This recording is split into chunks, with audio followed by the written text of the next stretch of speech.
प्रेम ऊपर वाले का दिया हुआ अनमोल उपहार है और जिस व्यक्ति को ये नसीब होता है उसे जीते जी स्वर्ग प्राप्त हो जाता है। लेकिन कुछ ऐसी भी प्रेम कहानियां हैं जो एक तरफा आगे बढ़ती है। कुछ को उनकी मंजिल मिल जाती है और कुछ बदनसीबी के गलियारों में भटक जाते हैं। इसी से प्रेरित होकर भूत की प्रेम कहानी हॉरर लव स्टोरी लिखी गई है। एक बहुत ही बड़ा कॉलेज था जहां कई शहरों और गांवों के बच्चे पढ़ते थे और उन्हीं बच्चों में एक आशा नाम की लड़की भी थी जो विज्ञान की छात्रा थी। आशा बहुत ही सरल स्वभाव की लड़की थी। वह लड़कों से बात करने में कतराया करती थी। एक बार आशा की क्लास का एक ट्रिप प्लान किया जाता है जिसके लिए कुछ लड़कियों को ही चुना जाना था। एक बहुत ही पुरानी गुफा है जिसके निर्माण में नायाब कारीगरी से की गई थी और उसके विज्ञान को समझने के लिए कॉलेज की विज्ञान संस्करण से जुड़ी हुई छात्राओं को ट्रिप के लिए शामिल किया जाता है, जिसमें कुल 16 लड़कियों को जगह दी जाती है और आशा भी उन्हीं में से एक थी। ट्रिप में चयन होने से आशा को प्रोत्साहन मिलता है। वह विज्ञान से जुड़े शोध करने के लिए पहले से इच्छुक थी और वह ट्रिप के लिए तैयार हो जाती है। अगले दिन सुबह 5 बजे उस रहस्यमयी गुफा के लिए इन्हें निकलना था। ट्रिप में घूमने जा रही सभी लड़कियों ने अपने लिए जरूरी चीजें व्यवस्थित कर ली थी। अगली सुबह होते ही सभी लड़कियां समय से कॉलेज पहुंच जाती है और जाने वाली बस में जाकर बैठ जाती है। कॉलेज के बाहर लड़कियों का ये पहला ट्रिप है और इसलिए सभी छात्राओं के अंदर घूमने जाने की एक अलग ही ऊर्जा है। लेकिन आशा एक अनदेखे खतरे से अनजान थी। वो नहीं जानती थी कि ये ट्रिप उसकी जिंदगी बदलने वाला था। गुफा के लिए सफर शुरू हो जाता है। गुफा का रास्ता पहाड़ के किनारे से होकर जाता था जिसके लिए लगभग 40 किलोमीटर की यात्रा की जानी थी। सफर को रोमांचक करने के लिए सभी लड़कियां बस के अंदर अंताक्षरी खेलते हुए जा रही थी। सभी के चेहरे खिले हुए थे। बस के अंदर एक महिला शिक्षक भी यही थी जिन्हें इस ट्रिप का मेंटोर बनाया गया था और उन्हें गुफा के अंदर मार्गदर्शन देने की जिम्मेदारी दी गई थी। 1 घंटे के सफर के बाद बस गुफा के सामने पहुंच जाती है। ये गुफा पहले से ही लोगों में डर के लिए बदनाम थी, इसलिए यहाँ ज्यादा लोग नहीं आया करते थे। इसलिए यहाँ दूर दूर तक कोई व्यक्ति दिखाई नहीं दे रहा था। बस का ड्राइवर सभी को उतार कर बस गुफा के बाहर खड़ी कर देता है और वह उसी बस में आराम करने लगता है। महिला शिक्षक सभी लड़कियों को लेकर गुफा के अंदर प्रवेश कर जाती है। जैसे जैसे लड़कियां अंदर जा रही थी सभी की घबराहट बढ़ती जा रही थी। गुफा के अंदर कई पक्षियों ने अपना ठिकाना बनाया हुआ था और इनके जाने से पक्षी मंडराने लगते हैं। गुफा एक विशाल पहाड़ के बीचों बीच बनाई गई थी जो अपने आप में ही एक रहस्यमयी कारीगरी का नमूना थी। गुफा के अंदर एक छोटा सा दरवाजा था। आशा घूमते हुए उसी दरवाजे के अंदर अकेले ही घुस जाती है। आशा के अंदर जाते ही दरवाजा अपने आप बंद हो जाता है। सभी लड़कियां अपने प्रोजेक्ट में लगी होती है और कुछ घंटे गुजरने के बाद दोपहर होते ही महिला शिक्षक सभी को लंच करने के लिए बुलाती है, लेकिन आशा कहीं दिखाई नहीं दे रही थी। इसलिए महिला शिक्षक लड़कियों से कहती है, जाओ देखो वो कहाँ है। कुछ लड़कियां आशा को ढूंढते हुए उसका नाम लेकर आवाज लगाने लगती हैं। सभी जगह ढूंढने पर जब उन्हें आशा दिखाई नहीं देती तो वह घबरा जाती हैं। लड़कियां भागते हुए महिला शिक्षक के पास जाकर बताती है कि आशा का कहीं कुछ पता नहीं चल रहा। हम लोगों ने सभी जगह देख लिया।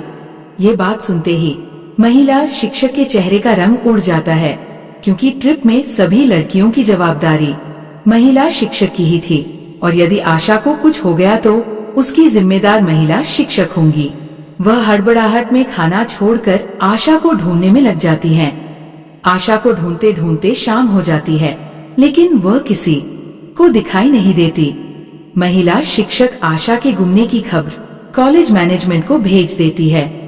कॉलेज की लड़की लापता होने से कॉलेज मैनेजमेंट हिल जाता है और आनन फानन में पुलिस को सूचित किया जाता है। पुलिस की गाड़ी गुफा पहुंच जाती है और पुलिस टीम महिला शिक्षक के साथ गुफा के अंदर पहुंचकर आशा को खोजने लगती है। तभी पुलिस ऑफिसर की नजर एक गुप्त दरवाजे पर पड़ती है वह महिला शिक्षक से पूछते हैं, क्या आपने इस दरवाजे के अंदर जाकर देखा है? वह चौंक कर कहती है, नहीं, हमें तो ये दरवाजा दिखाई नहीं दिया। पुलिस ऑफिसर अपने टीम से दरवाजे को खोलने के लिए कहते हैं और जब दरवाजा खोला जाता है तो अंदर आशा बेहोश पड़ी होती है। महिला शिक्षक आशा के चेहरे में पानी डालती है और उसे उठाने का प्रयास करती है। कुछ मिनटों में आशा धीरे से अपनी आंखें खोलती है और अपने शिक्षक से कहती है, मैडम हम कहाँ हैं? महिला शिक्षक आशा को सारी बात बताती है और उसे अपने साथ ले जाकर बस में बैठा लेती है। आशा के गुम हो जाने से लड़कियों का कॉलेज ट्रिप फीका पड़ चुका था। क्लास की सभी लड़कियां सोच रही थी कि आखिर आशा उस कमरे में बेहोश क्यों हुई। आशा से कई बार पूछने पर भी उसे कुछ याद नहीं था और अगले ही दिन गुफा से जुड़ी जानकारियों के आधार पर कॉलेज में वैकल्पिक परीक्षा होनी थी और ये परीक्षा उत्तीर्ण करना अनिवार्य था। लेकिन आशा तो गुफा के अंदर बेहोश हो चुकी थी। उसने गुफा के बारे में कोई भी जानकारी इकट्ठी नहीं की थी। परीक्षा की खबर से आशा चिंतित हो जाती है। वो अपने किसी भी परीक्षा में असफल नहीं होना चाहती थी। आशा रात को अपनी पढ़ाई कर रही थी। अचानक उसकी नोटबुक में गुफा से जुड़ी हुई जानकारियां अपने आप लिखने लगती हैं। बिना किसी के पेन चलाए ही कागज पर सब कुछ लिखता जा रहा था। आशा ये देखकर घबरा जाती है और जब सारी जानकारी पूरी हो जाती है तो आखिरी में एक दिल के निशान के अंदर आशा के लिए प्यार के इजहार भरा संदेश दिखाई देने लगता है। आशा ये सब देखकर अपने कमरे के बाहर भागती है और अपनी सहेलियों को बुलाकर वो कागज दिखाती है, लेकिन उस कागज में आशा के अलावा किसी और को कुछ दिखाई नहीं देता। उसकी सहेलियां उसकी बात पर विश्वास नहीं करती। आशा को भूतिया एहसास होने लगा था। आशा के कमरे में भूत की दस्तक हो चुकी थी। भूत की लिखी गई जानकारी को आशा पढ़ लेती है और सुबह अपने परीक्षा में चली जाती है। लेकिन जैसे ही आशा को प्रश्न पत्र मिलता है, उसे विश्वास नहीं होता कि वह सारे सवाल वही होते हैं जो रात को उसकी कॉपी में अपने आप को लिख गए थे। आशा परीक्षा में आए हुए सभी सवालों के जवाब बड़ी आसानी से हल कर देती है और परीक्षा समाप्त होते ही अपने कमरे आ जाती है। आशा का दिमाग रात के उस संदेश पर ही टिका होता है जो किसी प्रेमी का प्रेम पत्र लग रहा था। आशा अपने कमरे में अकेले बैठी कुछ सोच रही होती है। उसी समय कमरे की दीवारों पर बड़े बड़े अक्षरों में आई लव यू आशा लिख जाता है।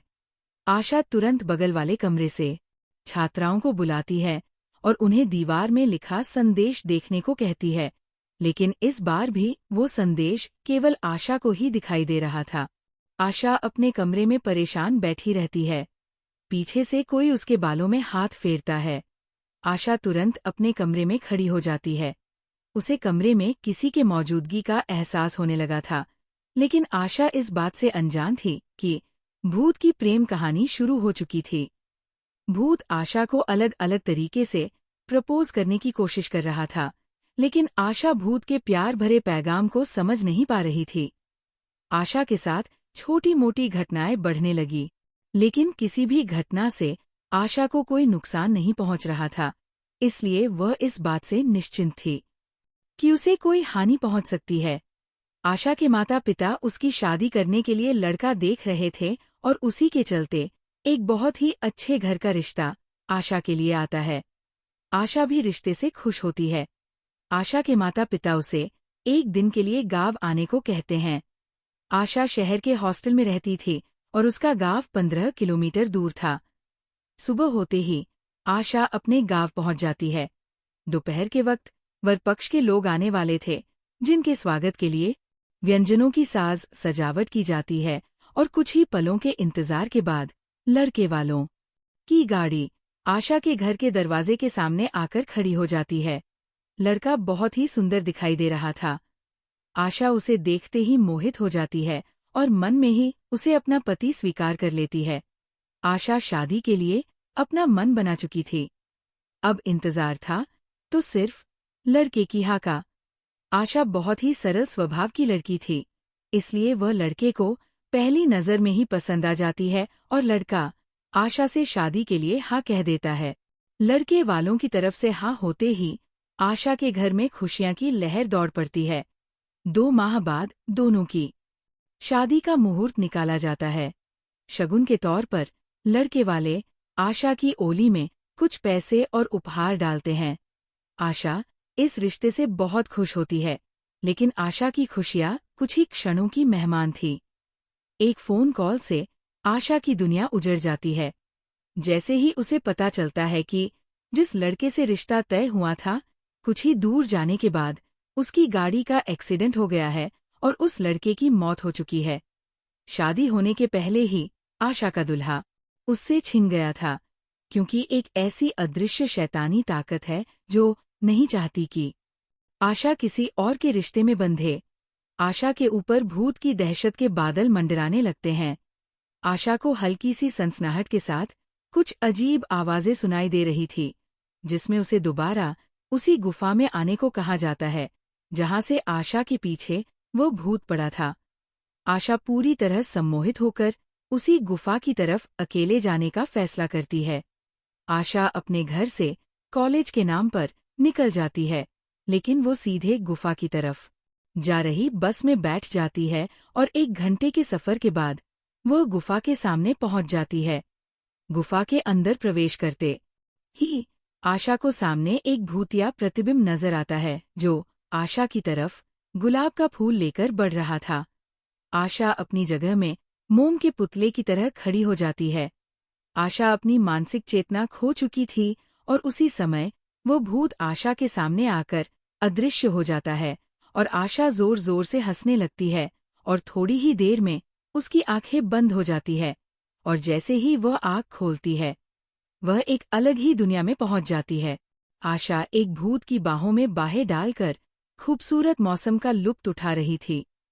आशा को ऐसा लग रहा था कि जैसे उसे स्वर्ग मिल गया हो। आशा इस माहौल को कभी खत्म नहीं होने देना चाहती थी और देखते ही देखते आशा को इसी माहौल में रहने की आदत हो जाती है और वो हमेशा हमेशा के लिए अपनी ही दुनिया में भूत की प्रेम कहानी का सार बन जाती है। आशा को इस माहौल में रहते हुए कई साल गुजर चुके होते हैं। दरअसल उस दिन के बाद से आशा अपना मानसिक संतुलन खो चुकी थी। कई जगह उसका इलाज करवाने के बाद जब उसकी दिमागी हालत में सुधार नहीं हुआ तो उसके परिवार वालों ने उसे पागल खाने में भर्ती कर दिया था, लेकिन वह आज भी अपने प्रेमी भूत के साथ प्यार के समुंदर में गोते लगा रही है। आशा के इसी भूतिया रहस्य के साथ ये कहानी समाप्त हो जाती है।